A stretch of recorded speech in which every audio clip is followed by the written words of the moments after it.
सद्गुरुनाथ महाराज की जय। महायोगी स्वामी उमानंद सरस्वती की जय। Friends, I am now trying to translate Vedas into English so that we understand what exactly does Vedas have, which we all need to know. So I've decided to try and give a gist of a couple of richas together. Now, what are richas? Rigved, we are starting with Rigved, the first Ved. It has got almost 10,000 richas. You can call it hymns to understand. And they are distributed in almost uh, uh, 10 chapters. They are called mandal. We won't confuse ourselves. We are now trying to take almost about, say, a couple of richas together and find out what actually there is in these texts. So I'm today trying to collectively give you a gist of 400 couplets of Rigved. First 400 couplets of Rigved. And let us see what exactly there is in those couplets. So let's call it the gist of first 400 richas or couplets. So let's understand what is there in. We won't be judgmental about it right now. We are going to just go with the flow of it and try to understand what is there in Ved. And probably as we come to the end of it, we may be able to understand better how valuable they are for us or for day-to-day life in our lives. So let's start with the first the first chapter, or let's say the first gist, the first lesson on the gist of Vedas. This is my first lesson on gist of Vedas. We're beginning now. If we begin to read Vedas, that's especially Rigved, now we have started, we notice that it starts with stating the needs of mortal life. There were needs then, they are not very different from our needs today. But those needs were definitely stated very clearly in Rigved. What were these needs? First was welfare of mankind. First was somebody thought about the welfare of mankind.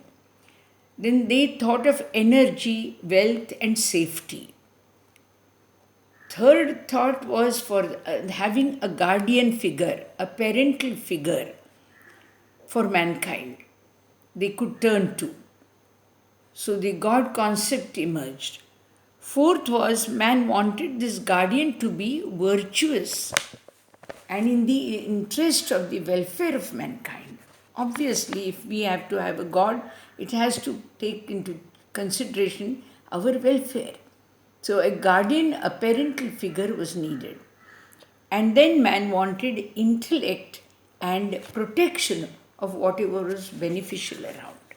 So these were a few things which have been stated at the initial stage of Rigved.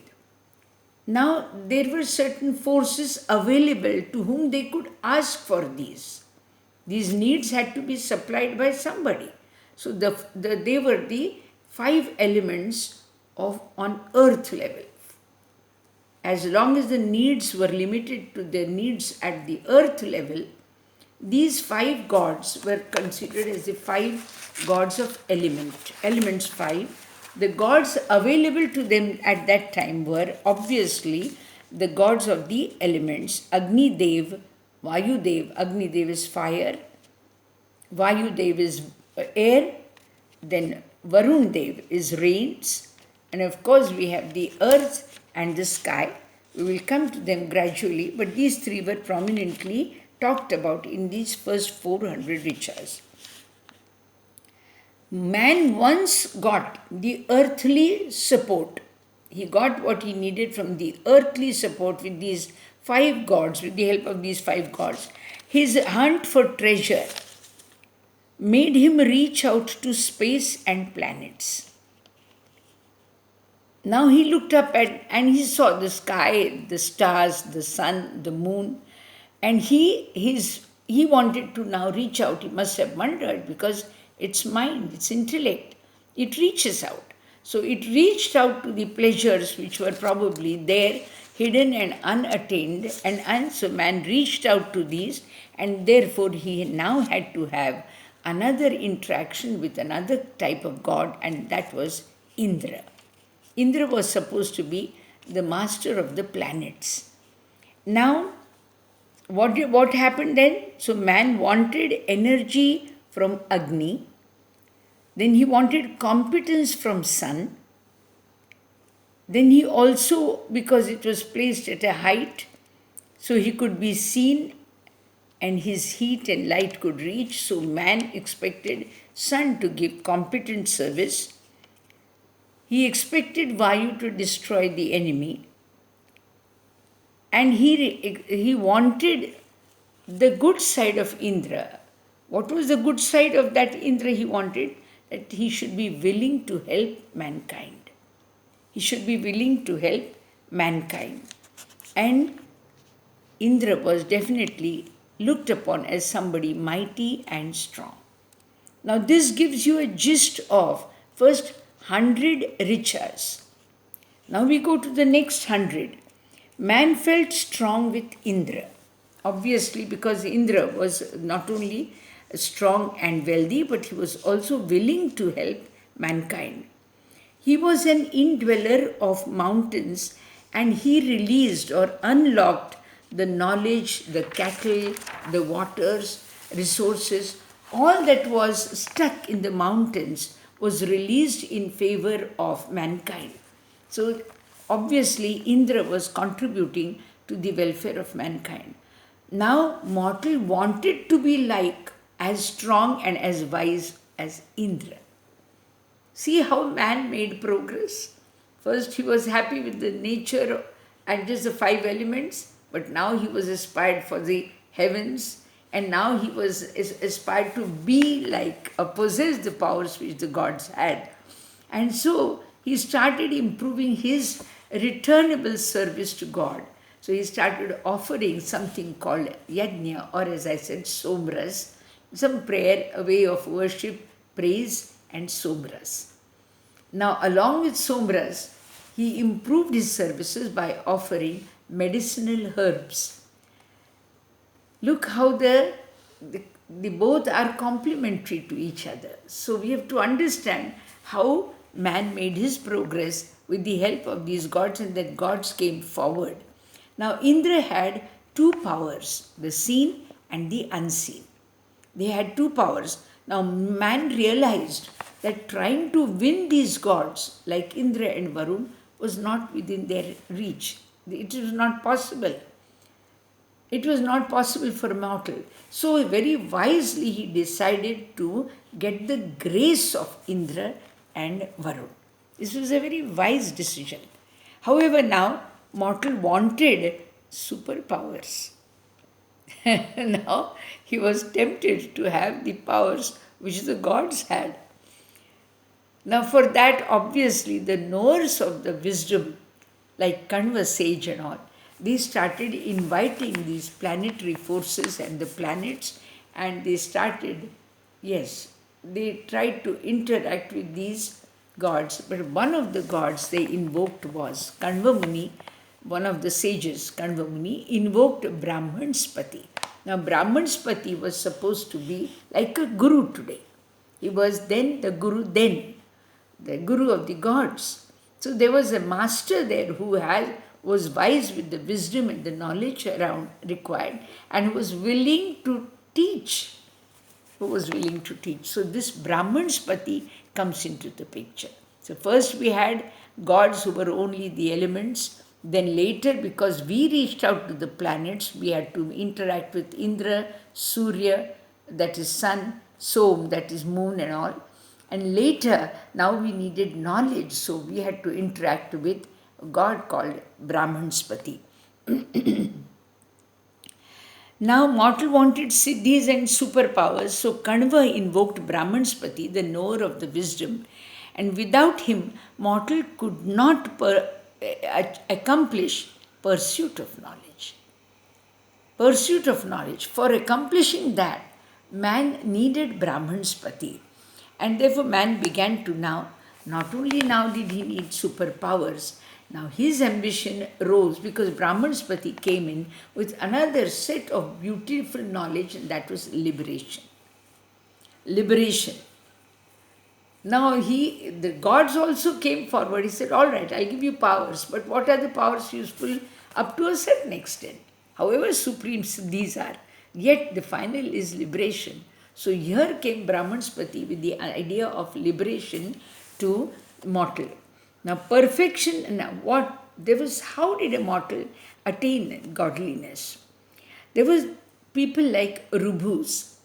They were like chariot designers, Vajra designers. These were designers of the materials which were needed, and they were trainers, horse trainers, cow trainers. So it probably must have been a proper established society then. So these trainers, because of their skills, they were given high respect by the gods, and therefore mortal also placed them among the gods. So Indra, Rubhu, they were called Rubhus. Perfection in skill and virtues brought divinity to Rubhus, the horse trainers, the chariot makers. Now let us see what each god, obviously from each god, what did man see in these gods? In Indra and Agni, they saw leadership qualities. In sun, they realized that sun was there to save water in the form of absorbing it and keeping it and returning it in the form of rain, so that water is not wasted. So why is mortal taught? How many of us really think in these terms? So it's good we know it. Let's just know it now. We are not going to be judgmental about it because we don't know the entire text. We are just beginning to know a bit of it. Heaven and earth brought him not only rains, but earth gave dwellings. It allowed them to make homes. So earth was also very important. Vayu was one which reached heavens easily. Vayu was able to reach the heavens. Vayu is the air, god of air.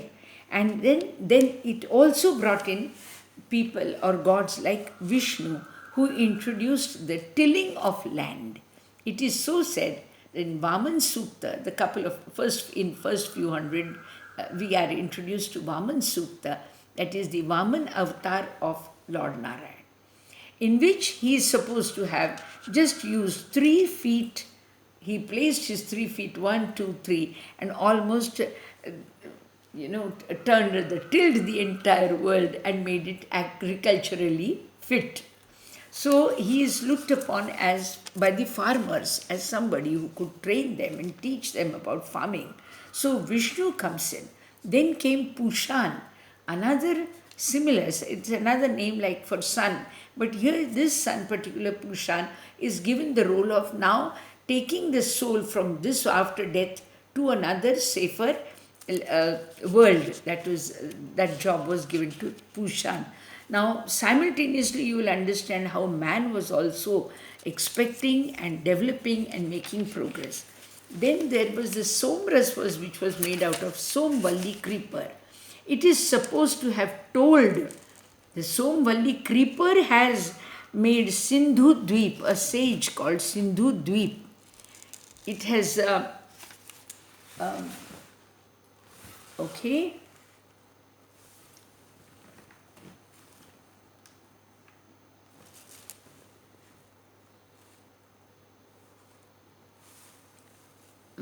Yes. Maybe the light, yes, sorry. I just got, my leg was on it, so I think we lost the light. But anyway, yeah. So it was Somvalli, this creeper, is said to have told Sindhu Dweep. What did he, it's a creeper, so you don't expect. But probably Sindhu Dweep discovered with the help of the creeper, we can put it this way, active and passive. And that this particular water had a particular type of fire in it, fire element, that is Agni element in it, which was called Vishwambhu. Vishwambhu. And this Agni, the heat element or the Agni element in the water was one which cured man. So water became a medicinal object also. Now this knowledge was passed on by this knowledge was passed on by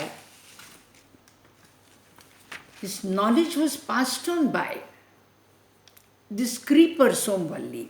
So you can imagine how man was simultaneously making progress, interacting with planets, interacting with herbs, interacting with the gods. So his progress was there, his intellectual progress was being attained. Now man wanted to be godly also.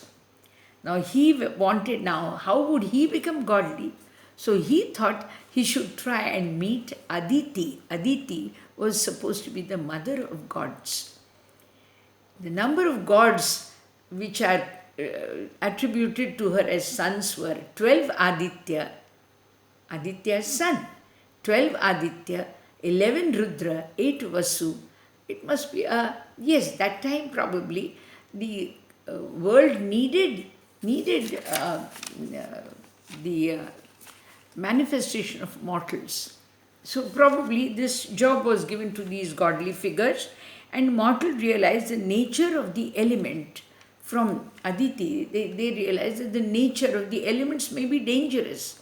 Yes, they were dangerous. Sea was dangerous when there was high tide, but yet it had treasures hidden in it. Similarly, Agni was very dangerous when it was ablaze, but still it was able to give them heat, light, and crop. So this man started realizing the importance of elements and the use of it, because he knew if they had to be delicately handled, they had to be carefully handled. So here we have. Now we go to another very important thing. So we've realized it from 300 to 50 to 400 now I've come. See that here the two gods we have talked about, sage Angiras, each sukta, the chapters also have got certain sub-chapters, they are called sukta, and they are each dedicated to some of the great sages. One of them was Angira. So Angira was actually a sage who discovered, but he himself, who was he? Who was he? So Agni, it is said that God Agni in his prior life was a sage Angira.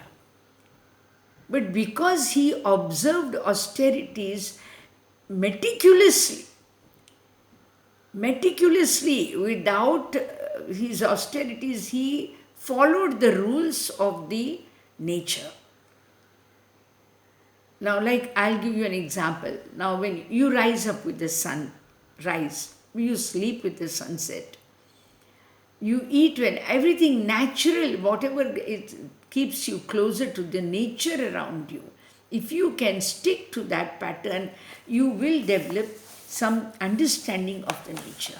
So what did Angira do? He observed the rules so meticulously that he started observing the fluids in his own body and became a master of it. Now even we realize these kaf, pitta, vata and all these are the words which we use now. So there was something probably like this. He must have discovered that if I eat late, what will happen to my body? If I eat early, what can happen to my body? If I sleep long, what will happen? If I sleep little, what will happen? So body fluctuations he was able to understand in the form of the study of fluids. It is so said, this made him next in his next birth come up as God Agni. So man, if he wants to attain divinity or godliness, he has to live by rules and meticulously for a long period. For example, now if we need to, suppose there is we have a torn shoe and we want a cobbler nearby. So there are certain cobblers who've been sitting at certain points for years and years together. So the first thing that it comes to your mind is, oh, at that round corner there, this cobbler sits, let's see if we can go in. Because he is regular about his own, he becomes available to us. Similarly, gods have been regular in their services. Sun doesn't say, I won't rise today. The moon doesn't say, I won't rise today. The waters won't say, we won't shower now. So they are all following rules, and that is why we can rely upon them. So these are reliable forces, and therefore they are given divinely and immortality. They are given immortality also. They are made immortal because man needs them all the time. So it is very beautifully put across in Vedas. Now, as Agni, he had this here we see a way to become immortal gods by observing a disciplined life, and result was Angira Rishi learnt how fluids in the body functioned because he followed a very meticulously disciplined life. Agni is said to have created sound and light in space. Now, this you can tally it with the science and all, but it's a very normal thing that if you light a candle, if you hear the sound when the fire is set ablaze, obviously you will hear the sound. And light is, of course, we can use it. Even absorption of oxygen is there, so air is invited. So all the gods, the gods of the nature obviously get attracted to Agni. And it doesn't need another torch for it to be seen. It is Swayambhu. It can be seen on its own. As we discover almost 500 potentials of Agni, you will realize why the rishis must have placed them as immortal gods. We will discover them gradually, but let us now know the noble souls. What did Agni do? It is said to have created sound and light. Even evil men, even people who were evil, but if they were in bad times and they turned to Agni for help, Agni was willing to help them. But especially to noble and good people, he saw that they were given wealth, treasures, and especially immortality. Agni was willing to give them immortality. Now we've got to understand. First, as I said, we are going to only know what is there, what the Vedas have said. Let's not be judgmental right now. We'll first understand the text, and then let us gradually understand how it can be applied in today's life. To people who live family life, he provided with food, shelter. So Agni had his role, and people, mortal, that is Angira, was trying to feel related. Angira wanted to be then related to gods. Of course, later he became Agni Dev, but earlier he wanted to relate. It is so said that Angira's intense austerities was so powerful, following of austerities was so powerful, of such a disciplined life, that he started shining of his own luster and discipline. He was becoming very obviously noticed. And therefore, even Agni god, later it is said that Agni god also felt that he should be conducting the job of the Agni because he was doing his job so religiously. So it is so said that Angira's sage, he told Agni Dev, he says, no, you carry on with your job, but just do us two favors. When a man dies, see that his soul is taken to the heavens. And when he is alive, see that he is given his natural food and product and shelter. So you can imagine this very Angira Rishi, who had requested Agni Dev, later in his life, because of his austerities and disciplined living, became Agni Dev himself. Now, to make the life organized, Agni was made expert in religion, ethics, and science. All these disciplines which are introduced in mankind were to introduce a sort of a organized life for man. Whether it was in the form of worship or yajna or a prayer or whatever it was, the morning, the night, the noon, the rains, the ritu, the nature, the season, all that had to be organized in certain way so that the people relied on it. I rely on the sun to rise tomorrow. What if it just says, no, 2 days I won't rise? Now, what is going to happen? We know what happens in London if there is no sunrise. So there is something, but again, you know that for these particular months, sun will be there. So there is a definite rule which is laid and which is followed by the nature, and that is exactly what is important for mankind. Mortal needs to live by rules of Agni, and then only he gets blessed by Agni, because Agni has laid the rules and man is now willing to follow. So it is said, Vayu too has laid the rules, Varun has laid the rules. Now to help mankind who is poor, Agni gives him intellect. And to the rich, he gives him more wealth, so that he gives him the power of generosity, the charity to the rich. And to the poor, he gives them intellect. See, this is how the world is. Some people have brains and some people have wealth. Some people want to work, some people are willing to pay. So this is the balance which is already given by the nature. We should try to use absolutely, if you understand the nature. If you understand the nature, we will be so close to the reality. Indra, now they about two gods they have talked in this up to 400 richas, from 350 to 400. One was Agni Dev and second was Indra. Now what was the role of Indra? He was treated as a king of mortals and king of gods too, because there was something which was very chivalrous in him, was his valor, his chivalry. He could fight battles to protect noble people, learned people. He could protect them. Not only was he strong and capable, but he was also willing to protect the good of mankind, the good people in mankind, not the evil. He did not side the evil, he sided the good. That was the reason we gave him the name God. Otherwise, had he been strong but evil, like Vrutra and Ahi, they were also strong men. They belonged to some aboriginal class in this Rigved, they tell us. But they were capturing, they were living on mountains and were blocking the flow of the rivers.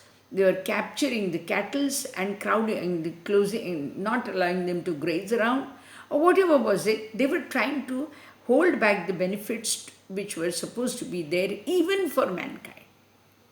So that is where Indra walked in, because here was a man who had valor and he had strength. Now he had strength to fight, not only strength to fight, he had the zest to fight. So Indra also had the zest to fight, and therefore Indra was able to become the king accepted by the sages and the mortal common man, because he was able to destroy the evil and stop the obstructions which were coming in the way of welfare of mankind. Angiras Rishi also praised Indra for this. Now, later we come to Agni and Indra, which are the next. These two rishis, we have talked about them. We have talked about how Indra was able to. So this was the gist I gave you of first 400 richas in Rigved. I'm sure this will help us to get an insight in the text. Sometimes, because some of these richas you feel, when you read, you feel that the text is repeated. So we have tried to find a summary which gives you an idea exactly. Repetition reason I have to yet discover. But we won't go into, as I said, we are not going to judge the Ved now. We are going to only try and see what is available in the Ved. So first to 400 richas that we have, hymns we have taken into consideration. I have given you the summary of it, and hear it and definitely give me your feedback for it, so that I continue with this service. And this is Swami Radhikananda from Pune. And subscribe the channel so that you will have my earlier talks. There are more than 250 videos, and this will be my service to Vedas and to the gods, the Vedic gods, and to mankind, of course. Thank you.